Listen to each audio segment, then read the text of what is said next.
What's up mga koys? Good morning, good morning, good morning.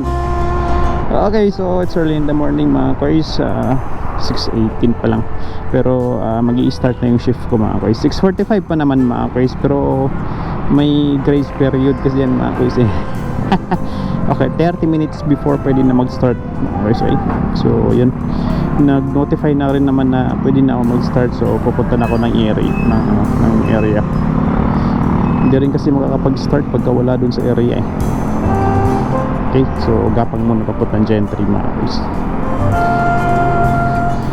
Okay, so well, update na lang ulit mga boys so, ang pangyayarihan sa buong maghapon mga boys. Okay, so stay put lang. Okay.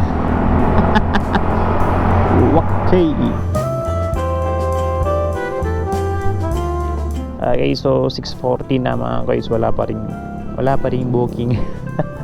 Okay, so yun, waiting mga guys. Okay, so try ko ulit sumagad ngayon mga guys. Kaya ng katawan. Okay, so kagabi mga guys, kahapon kahit papaano ay naka 1-1 naman. Okay, so kaya lang nag-start ulit ako noon mga guys ng 7 tapos hanggang 11 mga guys. Pero at least naka 1-1 mga guys, all goods na rin naman yun kahit papaano. Okay, so 2 hours na break time. Okay, so yun mga guys, Foodpanda ulit, pangatlong araw na ngayon mga guys. Pangatlong araw na rin ako hindi nakabiyahe sa Grab. Okay, so kahit papaano naman all goods yung biyahe ng Panda ngayon mga guys, tuloy-tuloy. Sana ngayong araw eh ganun din. Pero hoping mga guys kasi Saturday ngayon eh, kaya siguro medyo malakas ngayon. Okay, so yun, pagka ganito maaga wala pa ganong merchant na open, kaya waiting nga mga guys. Okay, malapit lang sa Jollibee mga guys, Chowking, yun, dalawang vendor lang mga guys yung open ngayon. Okay, so pero usually dito naman talaga ako tumatambay pagka maaga mga guys eh, no? So yun, update ko na lang ulit kayo maya mga guys, stay tuned. Okay, so first booking mga guys, hindi ko alam, ang tagal ni Jollibee. Saan kaya ito? Dito kaya ito? Pagdating ng court, kaliwa kayo. Ito yung court, tapos yun, kaliwa, court. Court nga, may ring eh. Ito po. Court 22. Ampa. Bigyan nyo ng 100 po. Thank you. Picture nito. Ito pa. Ulats tayo ngayon. Alas 8 na, pangalawang booking pa lang. Ay, so dito lang to mga guys sa Dream Homes. Siyempre katawid tayo, standard tayo. Bala ko sana mga guys mag counterflow na lang dyan, no? Kasi wala namang manghuhuli mga guys.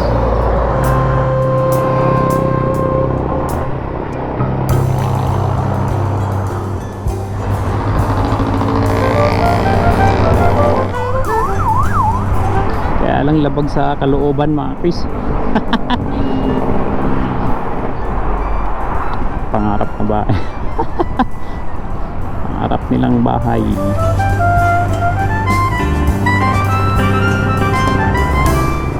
Sana tama ang pin.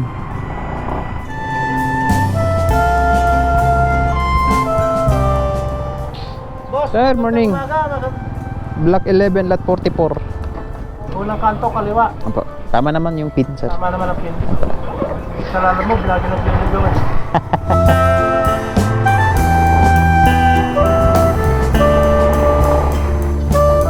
.44 11, ayun, ari mga koys, ari 44 pinjay.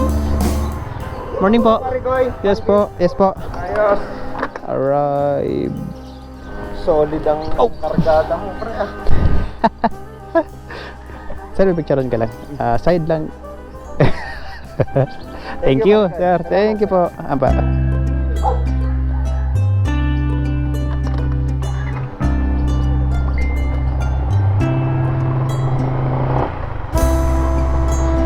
All goods.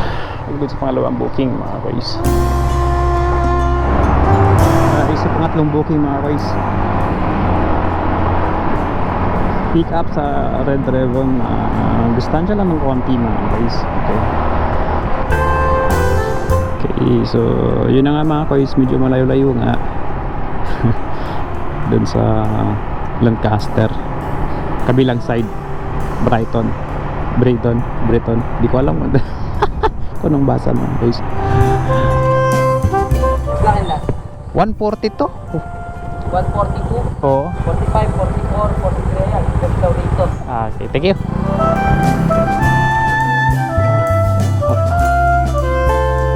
Morning po. Bali 618 po. Thank you, sir. So, update lang mga boys.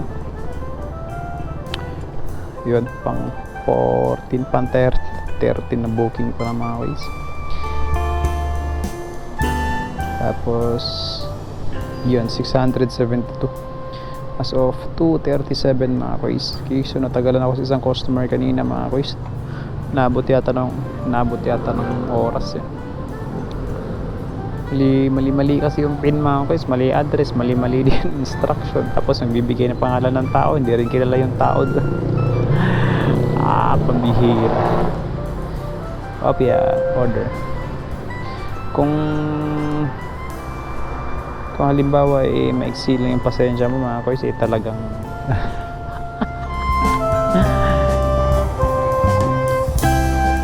kay Ma'am Tessa pa tumawag sa inyo ang dispatcher. Ma'am, pwede natin ilipat yung yung pin location ng po sa cellphone niyo po. Hindi ko kasi maintindihan. Yung address niyo ma'am, tama yung address ma'am, yung nakasulat. Kaya lang ma'am, yung ito kasi yung nakapin sa inyo po ma'am.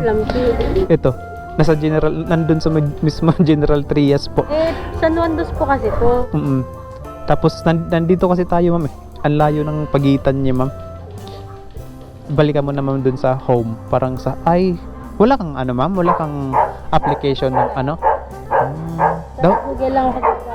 Download ka na lang ng ma'am, ng apps. Kasi pag dun, eto ma'am, pag dito kasi sa application ma'am, ayan, pag dito sa mismong apps. Minsan kasi ginagamit si Jollibee.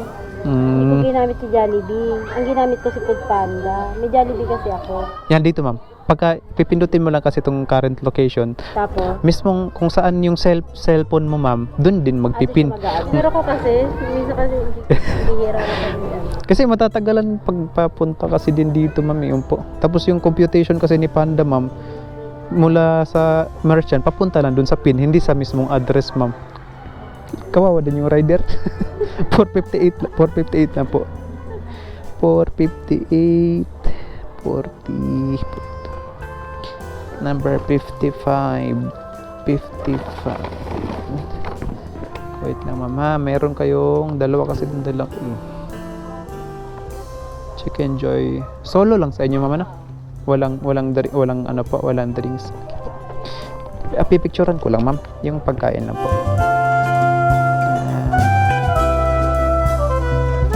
Ayan ma'am. Thank you po. Salamat. Kung magalit mga koys, kaya lang hindi naman kasi ganun kadali magalit din mga koys. Okay. Take the next left, then turn right.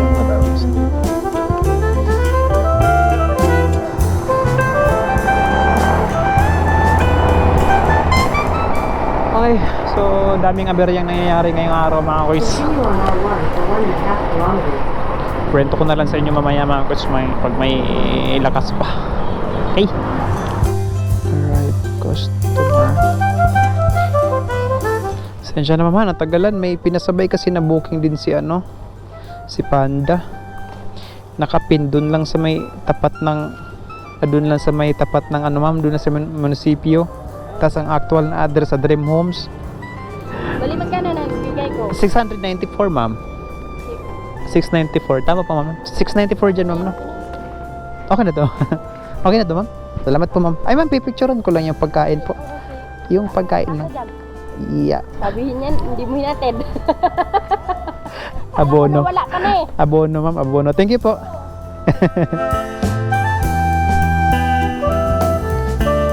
Okay.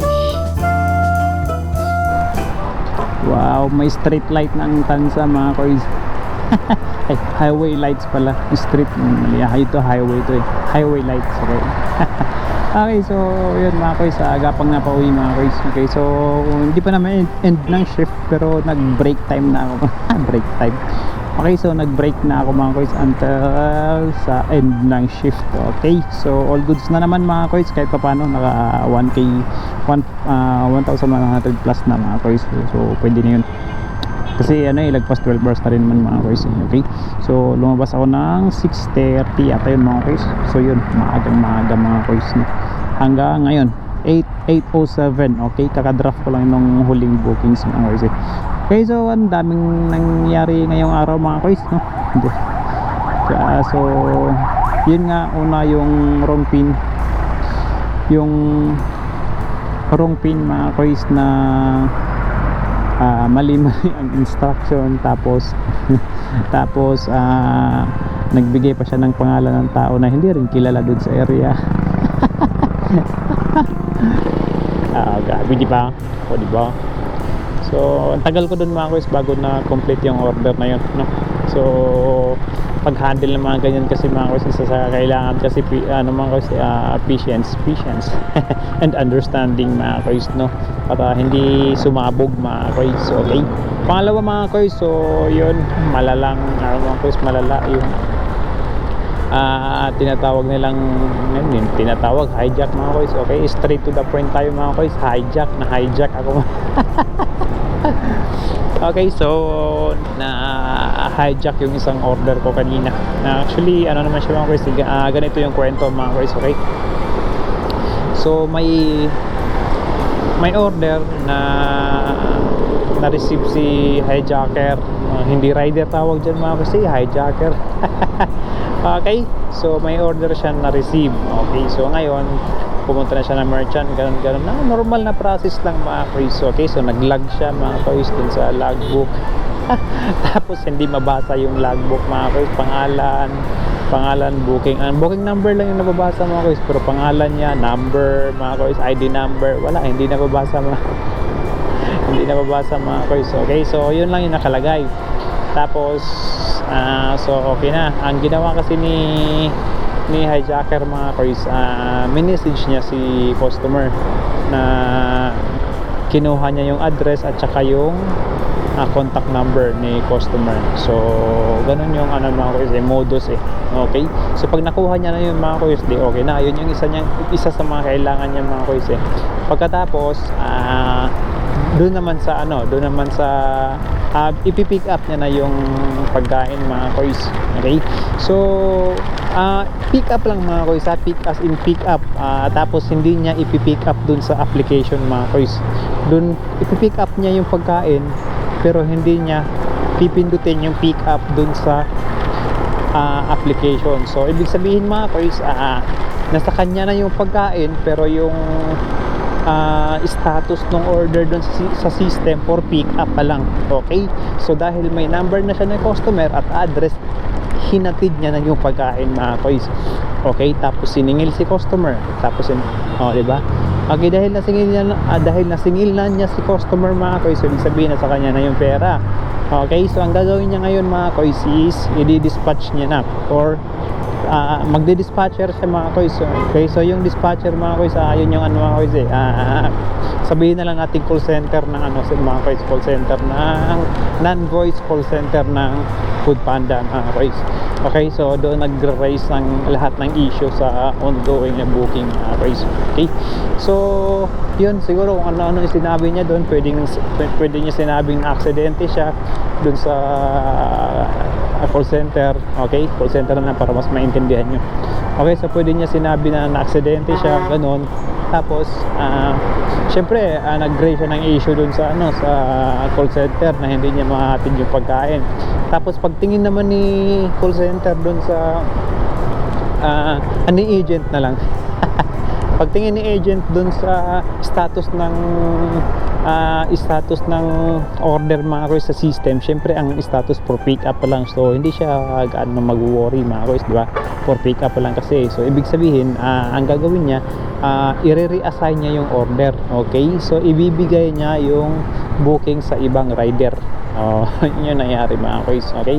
So pagkatapos, syempre si rider number 2, okay, so yung sa na-reassign na ng order, pupunta siya ngayon ng merchant mga kuys. Okay, so pagdating niya dun mga kuys, syempre wala ka dun yung pagkain kasi na-pick up na nga nung naunang rider. So ganun yung nangyari. So ang mangyayari naman ngayon mga kuys, itong si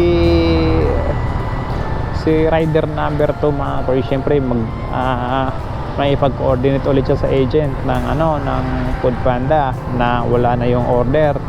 So ito kasi mga kuys, hindi nakakaintindi kasi yan kasi hindi nakakaintindi.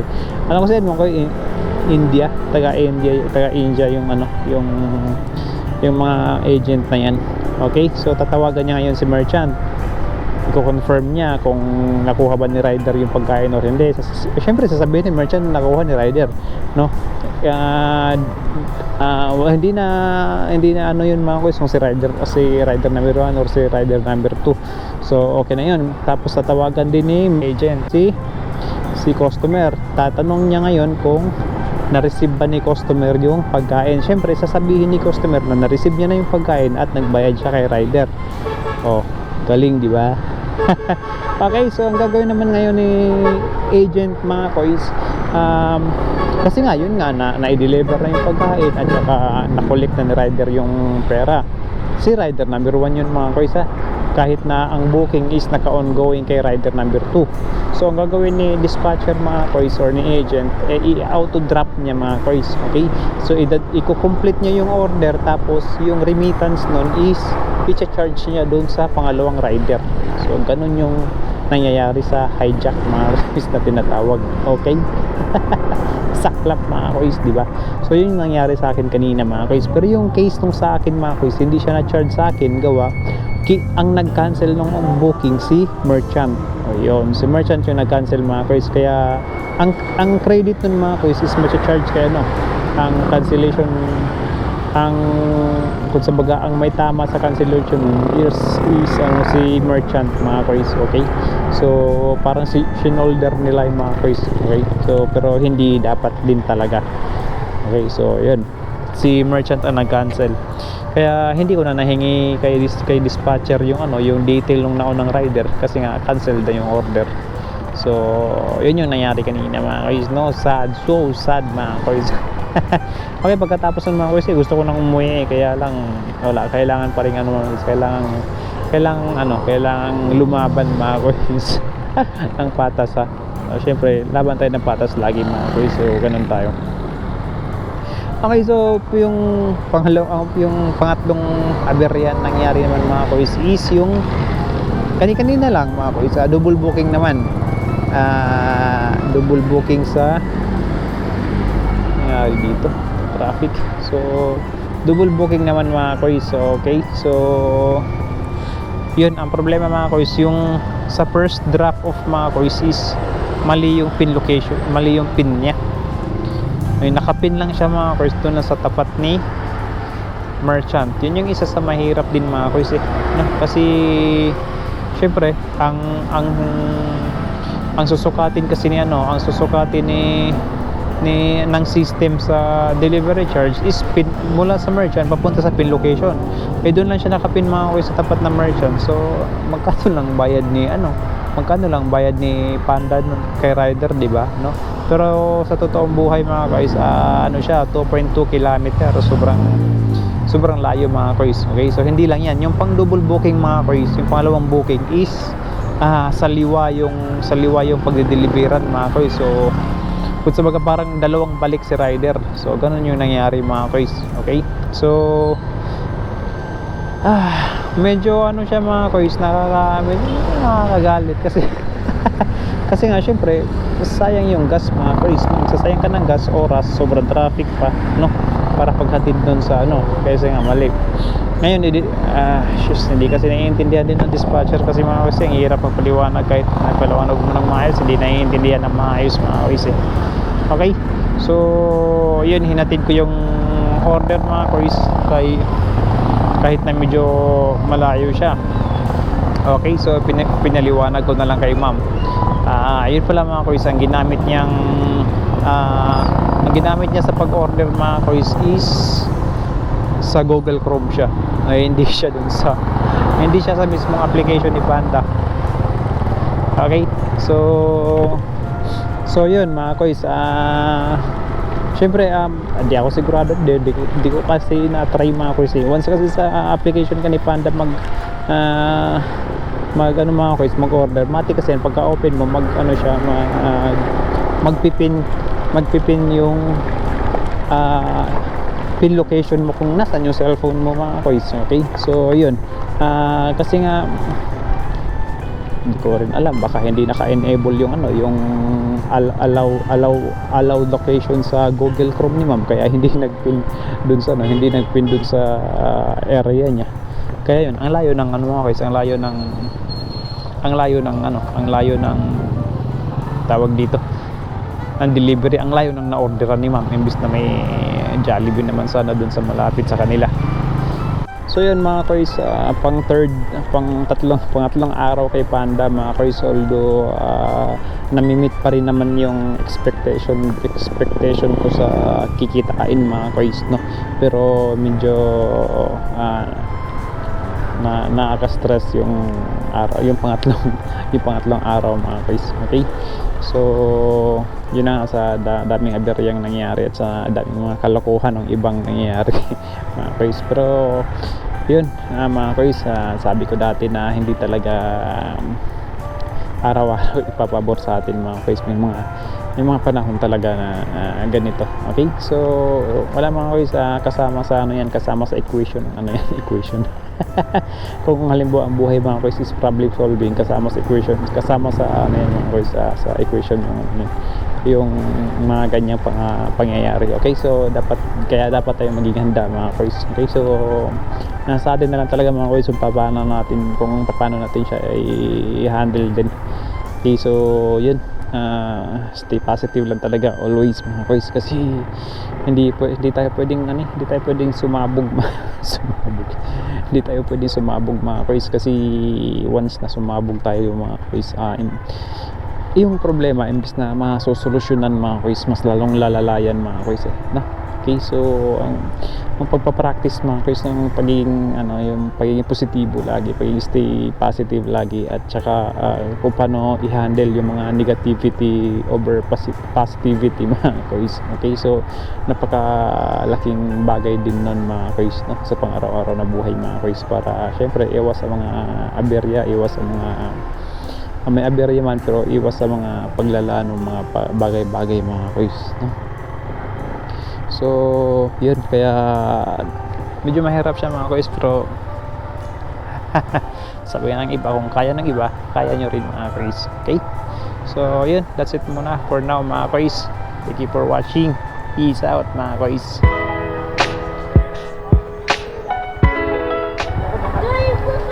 Hello, good evening.